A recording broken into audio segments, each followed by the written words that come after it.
The first 1001 days nobody prepared you for. Long before memory, before language, before you ever chose who to be, a silent story was already being written inside you. The most influential chapter of your life did not begin with your first decision, your first failure, or your first success. It began before you could even breathe on your own. The first 1001 days of existence shape you in ways no one remembers, yet everyone lives with. And that is the quiet contradiction. The period that defines so much of who you become is the one you can never consciously recall. If identity feels personal, if emotions feel earned, if personality feels chosen, it's unsettling to ask this question. How much of you was already forming before you ever had a say? Before your name, your opinions, or your sense of self, your nervous system was learning the world. Safety or threat, consistency or chaos, connection or distance. And it learned these lessons not through words, but through sensation, rhythm, and repetition. From conception through roughly the first 3 years of life, the brain develops at a pace that never repeats again. Neuroscience shows that during this window, over 1 million new neural connections form every second.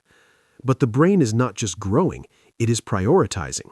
Experiences don't simply add knowledge, they organize the architecture of the mind. According to developmental psychology, this is when foundational systems for emotion regulation, stress response, and attachment are established, not consciously, but biologically. One way to understand this period is through attachment theory. An infant doesn't learn love through logic, they learn it through patterns. When needs are met consistently, the nervous system encodes the world as predictable and safe. This becomes what psychologists call a secure attachment, and it quietly teaches the child that distress is temporary and connection is reliable. When care is inconsistent, intrusive, or absent, the nervous system adapts differently. It may learn hypervigilance, emotional withdrawal, or self-soothing long before language exists. These are not personality flaws, they are survival strategies formed before memory. Another lens comes from stress physiology. During the first 1001 days, the body's stress response system, governed by the hypothalamic pituitary adrenal axis, is being calibrated. Chronic stress, maternal anxiety, neglect, or environmental instability can elevate cortisol levels in ways that alter brain development. Research shows this can influence emotional reactivity, attention, and even long-term health outcomes. The body learns what level of alertness is necessary to survive. Years later, this may look like anxiety, numbness, or restlessness, but its origin lies in adaptation, not weakness. There is also the development of identity before identity. Psychologists describe early selfhood not as a narrative, but as a felt sense. The infant gradually learns, through repeated interaction, whether their internal states matter. When discomfort leads to comfort, when emotion leads to attunement, the child develops what is known as a coherent self-experience. When signals are ignored or misunderstood, the self fragments early.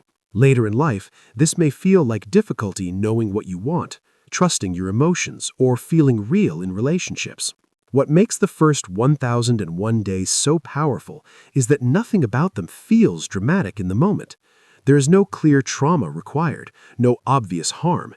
The brain simply adapts to what is present, and adaptation feels normal to the system that formed within it. This is why people can grow up in radically different emotional worlds and each feel that their experience was simply how life is. Understanding this is not about blame.